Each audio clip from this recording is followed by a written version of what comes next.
Hello students, आज हम इस लेक्चर में डिस्कस करेंगे रेंजिंग के बारे में कि रेंजिंग होता क्या है और कैसे कैसे हम रेंजिंग को रियल लाइफ में अडॉप्ट करते हैं।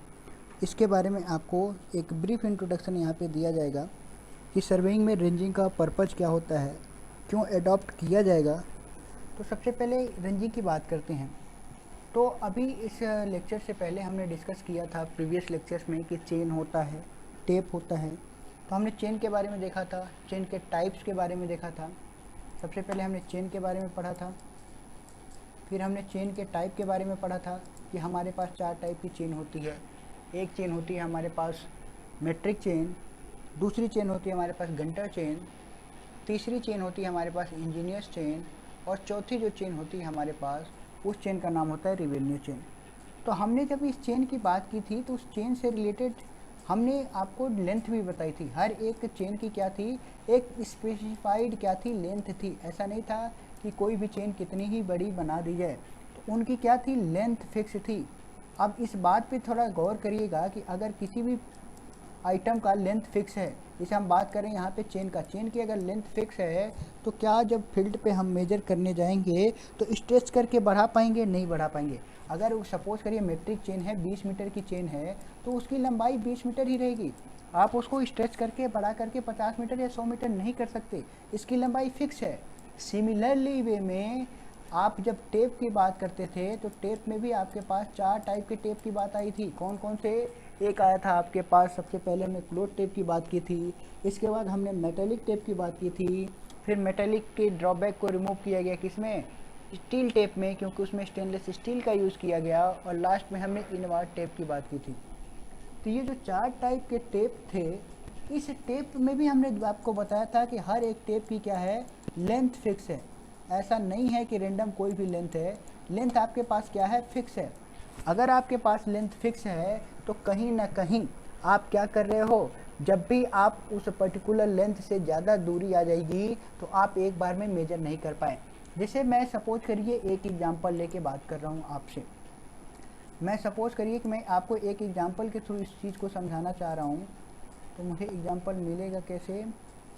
ठीक है, यहाँ पे देखिए, इस चीज़ को मैंने आपको शो किया। जैसे सपोज करिए आपके पास या तो आप मान लें चेन है, या आप ये मान के चलें चेन का ले लें, या एक आप ये एज्यूम करें कि आपके पास कोई टेप है। ठीक है, जो भी है, मैं क्या एज्यूम करता हूँ कि मेरे पास चेन है या टेप है, बस उसमें क्या है, जो लेंथ है वो मैंने मान रखी है कि वो 20 मीटर की है। ये मैं एज्यूम करके चल रहा हूँ। अब मेरे पास 2 सिचुएशन है कि 2 पॉइंट के बीच में हमें दूरी मेजर करनी है। एक पॉइंट ये है ए और दूसरी पॉइंट है यहाँ पे बी। एक तो 2 पॉइंट ये हो गए। दूसरे केस में हमारे पास 2 पॉइंट है पी और एक यहाँ पे पॉइंट है क्यू। अब स्टेटमेंट सुनिएगा मेरा।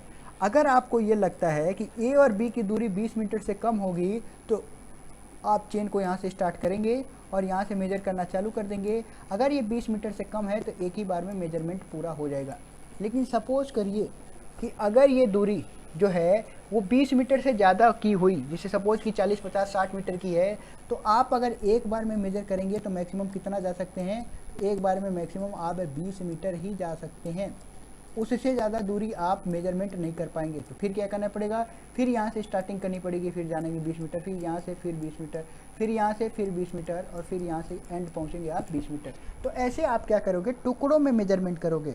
और उस केस में आप किसका टुकड़ा कर रहे हो, आप डिस्टेंस का टुकड़ा कर रहे हो। चेन अभी भी कंप्लीट यूज़ किया है, इससे बड़ी चेन नहीं थी आपके पास, इससे बड़ा टेप नहीं था, क्योंकि हमने जो एग्जाम्पल लिया वो 20 मीटर का ही लिया है। तो इस केस में अगर आपके पास टोटल लेंथ आएगी तो उस क्या करना पड़ेगा, L1 plus L2 plus L3 plus L4 plus L5। तो हम यहाँ पे बात करें कि टोटल लेंथ किसके बराबर आएगा, टोटल लेंथ को अगर हम कैपिटल L से डिनोट कर दें, ये इक्वल टू होगा L1 plus L2 plus L3 plus L4 plus L5। तो ये पांचों को हमें सम करने के बाद क्या पता चलेगा कि हमारे पास टोटल लेंथ आएगी। आई होप ये चीज़ें समझ में आ गए होंगे।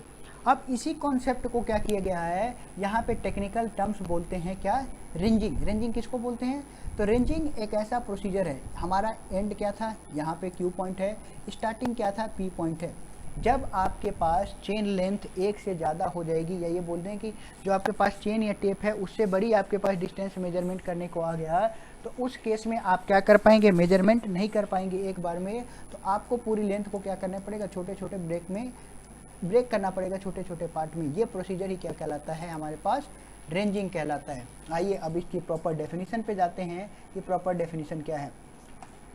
जो चीज़ें मैंने आपको बताई अभी कि when the survey line is longer than chain length, जब भी हम बात करते हैं सर्वे लाइन की और वो सर्वे लाइन इसकी चेन लेंथ से लंबी हो गई, तो उस केस में हमें क्या करना पड़ता है, it is necessary to align intermediate point. ये हमारे लिए बहुत ज़रूरी हो जाता है कि हम बीच में क्या करें, इंटरमीडिएट पॉइंट इस्टेब्लिश करें, ताकि हम क्या कर पाएँ, उस लाइन के अलॉन्ग ही हम मेजरमेंट कर पाएँ। तो जो ये process of locating the intermediate point, हम जो बीच में इंटरमीडिएट पॉइंट लोकेट कर रहे हैं, वो प्रोसेस ही क्या कहलाता है, हमारे पास रेंजिंग कहलाता है। बीच में जो इंटरमीडिएट पॉइंट हैं उस इंटरमीडिएट पॉइंट को इस्टेब्लिश करना ही रेंजिंग कहलाता है। और जो हमारे पास रेंजिंग होती है उसके दो मेथड हैं, एक होता है डायरेक्ट रेंजिंग, दूसरा होता है इनडायरेक्ट रेंजिंग, या इसको बोलते हैं रेसिप्रोकल। रेसिप्रोकल का एक और नाम होता है, मैं यहाँ पे लिख दे रहा हूँ, इनडायरेक्ट रेंजिंग होता है। तो आप या तो इनडायरेक्ट समझें या रेसिप्रोकल समझें। फिर आप बात करेंगे डायरेक्ट रेंजिंग की। आप देखिए क्या लिखा हुआ है, if the first and last point of intervisible, अगर आपके पास फर्स्ट पॉइंट और लास्ट पॉइंट इंटरविजिबल है, इसका मतलब क्या है, एक होता है विजिबल, आप एक पॉइंट से बी पॉइंट देख रहे हैं, दिख रहा है, लेकिन बी से ए देख रहे हैं, दिखे या ना दिखे, तो आप क्या बोलेंगे कि ए से बी विजिबल है। अब इंटरविजिबल का मतलब क्या है कि ए पॉइंट से आप बी देख रहे हैं वो भी दिख रहा है, और बी से जब आप ए देखें तो वो भी देखा। जब आपके पास स्टार्टिंग पॉइंट से एंड पॉइंट विजिबल है और एंड पॉइंट से स्टार्टिंग पॉइंट विजिबल है, तो ये प्रोसीजर कहलाता है हमारे पास इंटरविजिबल। तो जब हमारे पास इंटरविजिबल होता है उस केस में हम क्या करते हैं, ये चीज़ें एडॉप्ट करते हैं। ये चीज़ें का मतलब क्या है, हम डायरेक्ट रेंजिंग एडॉप्ट करते हैं। जैसा कि आपके पास इमेज दिया गया है, इस केस में आप कैसे इस्टेब्लिश करेंगे, तो इस केस में आप इस्टेब्लिश करेंगे, एक पॉइंट यहाँ दिख रहा है, स्टार्टिंग पॉइंट यहाँ दिख रहा है, एंड पॉइंट यहाँ दिख रहा है, किसी थर्ड पर्सन को आप भेजेंगे कि बीच में तुम जाओ रेंजिंग रॉड लगा दो, तुम जाओ रेंजिंग रॉड लगा दो, तुम जाओ रेंजिंग रॉड लगा दो। तो अपनी सूटेबल के अनुसार हमने क्या किया, इसको कई टुकड़ों में ब्रेक कर लिया, फिर ये इंडिविजुअल डिस्टेंस मेजर करके सबको जोड़ देंगे, हमारी डिस्टेंस आ जाएगी। तो ये होता है हमारे पास फर्स्ट मेथड जिसमें हमने बात की थी, ये पर्टिकुलर मेथड में डायरेक्ट रेंजिंग। कैसे कैसे अडॉप्टेशन का मैंने बात बताया, तो हम क्या करेंगे, बीच में इंटरमीडिएट पॉइंट यहाँ पे इस्टेब्लिश कर देंगे, यहाँ पे यहाँ पे यहाँ पे। तो ये प्रोसीजर हमारे पास कहलाएगा डायरेक्ट रेंजिंग। अब बात करते हैं दूसरा जो हमारे पास है, इनडायरेक्ट रेंजिंग क्या होता है।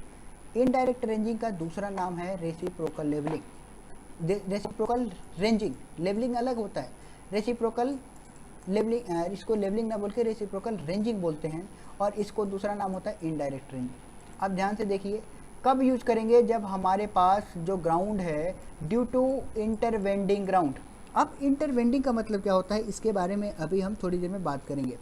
जब भी हमारे पास कोई स्टार्टिंग पॉइंट है, if the ranging rod at B is not visible from station A, जैसे यहाँ पे बी है, बी पॉइंट ए पॉइंट से नहीं विजिबल है। अब नहीं विजिबल होने का रीजन क्या हो सकता है, तो यहाँ पे लिखा है इंटरवेंडिंग ग्राउंड। बीच में कोई ऊंची जगह आ गई, या बीच में क्या हो गया कि जो हमारी ज़मीन है वो पठार टाइप में बीच में ऊंची है, इधर भी ढलान है उधर भी ढलान है। तो ऐसी पहला कंडीशन ये।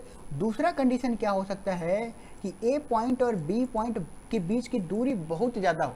ऐसा तो है नहीं कि हमारा ह्यूमन आई जो है वो हम जब डिस्टेंस पे रखते हैं तो कितना भी इनफाइनाइट डिस्टेंस देख लेगा। एक सर्टेन लिमिट होती है जहाँ तक हम क्या कर पाएंगे, क्लियरली विजिबल पॉइंट को देख सकते हैं, क्लियरली ऑब्जेक्ट को हम देख पाएंगे, उसके लिए हमारे पास एक सर्टेन डिस्टेंस होती है। तो अगर इनके बीच में डिस्टेंस बहुत ज़्यादा हो गया, दूसरा केस ये, तो भी ये दोनों पॉइंट नहीं विजिबल होंगे। तीसरा, अगर आप जैसे हाईवे देख रहे हैं, सीधा हो सकता है कि बहुत दूर देख लें, लेकिन आपके पास जो रोड था वो रोड कुछ ऐसे टर्न हो गया, तो अब यहाँ से बीच में क्या आ गया, कोई ऑब्स्टेकल आ गया।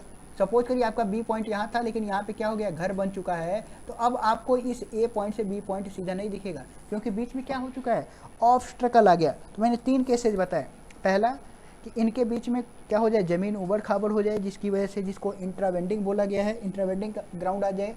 दूसरा पॉइंट ये कि इनके बीच की डिस्टेंस बहुत ज़्यादा हो जाए, और तीसरा पॉइंट ये कि जब इनके बीच की जो डिस्टेंस में कोई क्या आ जाए, ऑब्स्ट्रकल आ जाए, तो उस केस में हम इनडायरेक्ट रेंजिंग एडॉप्ट करते हैं। कैसे एडॉप्ट करेंगे उसका प्रोसीजर देखिए। हाँ, रेसिप्रोकल रेंजिंग क्या किया जाएगा, उस केस में रिस्टोर किया जाएगा, उस केस में यूज किया जाएगा। कैसे यूज किया जाएगा इसके प्रोसीजर यहाँ बताएंगे। पहला कि अगर हिली एरिया है तो एक पॉइंट यहाँ है, बीच में हिल है, बी पॉइंट यहाँ है, तो क्या करेंगे, आप पर्सन को चढ़ा देंगे यहाँ पे, एक पर्सन को चढ़ा देंगे यहाँ पे। ये हो गया एम पर्सन, ये हो गया एन पर्सन। एन वाले को बोलेंगे थोड़ा सा और डंडे को नीचे करो तब कि हमारे पास ये पॉइंट सीधा दिखे, इसको बोलेंगे सीधा करो। अब ये डंडा धीरे धीरे नीचे लाएंगे। कैसे किया गया है इसको नीचे से समझाया गया है। इस पॉइंट को मैं थोड़ा और जूम कर रहा हूँ। पहले इनिशियल पॉइंट थे ए और बी यहाँ तक, फिर ये जो एम वाला पॉइंट था वो इस जगह पे गया था, ये चीज़ें दिख रही थी आपको, ठीक है। तो एम को बोला गया तुम थोड़ा सा और नीचे आओ, आ गया थोड़ा सा नीचे, किस पॉइंट पे, M1 से आ गया M2 पॉइंट पे। M2 पॉइंट को सीधे N2 पॉइंट से देखा गया, यहाँ मिल रहा है, ठीक है, straight line. Similarly N1 point से यहाँ देखा गया, ये भी मिल रहा है। अब क्या किया गया है, N1 को बोला गया कि तुम थोड़ा सा और नीचे शिफ्ट हो, यहाँ शिफ्ट हुआ। अब यहाँ से देखा गया दूरी दिख रही थी, ठीक है। फिर इसको बोला गया थोड़ा सा और शिफ्ट हो, तो ये डिस्टेंस दिख रही थी। तो एक सर्टेन ऐसी डिस्टेंस आएगी जो आपको ये डिस्टेंस बता देगी, और रियल ग्राउंड में एक ऐसी डिस्टेंस आएगी जो इसके टेंजेंशियल जाएगी और आपको स्ट्रेट लाइन में दिखेगी। तो ये डिस्टेंस हम मार्क करते हैं, यही डिस्टेंस हम मेजर करते हैं, और ये डिस्टेंस हमारे पास कहलाता है इनडायरेक्ट रेंजिंग। रेंजिंग मतलब हमें डिस्टेंस फाइंड कर रहे हैं, रेंजिंग भी क्या है, डिस्टेंस निकाल रहे हैं।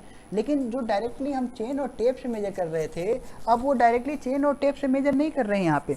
यहाँ पे जो मेजरमेंट हो रहा है वो डायरेक्टली नहीं हो रहा है। मीन्स हमारे पास एक ही बार में सारी डिस्टेंस नहीं आ रही है, ब्रेक टुकड़ों में ब्रेक होके आ रही है। तो हमें टुकड़े टुकड़े ऐड करके सारी डिस्टेंस बतानी है। तो ये प्रोसीजर क्या कहलाता है, रेंजिंग कहलाता है। आई होप कि ये जो रेंजिंग का कॉन्सेप्ट है ये सारे लोगों को समझ में आ गया होगा, और आपके जो भी डाउट होंगे वो डाउट आपको समझ में आ गए होंगे। अगर फिर भी किसी स्टूडेंट को किसी भी टाइप का डाउट है तो वो चैट बॉक्स में मेंशन कर देंगे, या चैट बॉक्स में या नीचे कमेंट आप कर दो वीडियो के नीचे, मैं उसका आंसर आपको प्रोवाइड करा दूंगा। Okay, thank you class.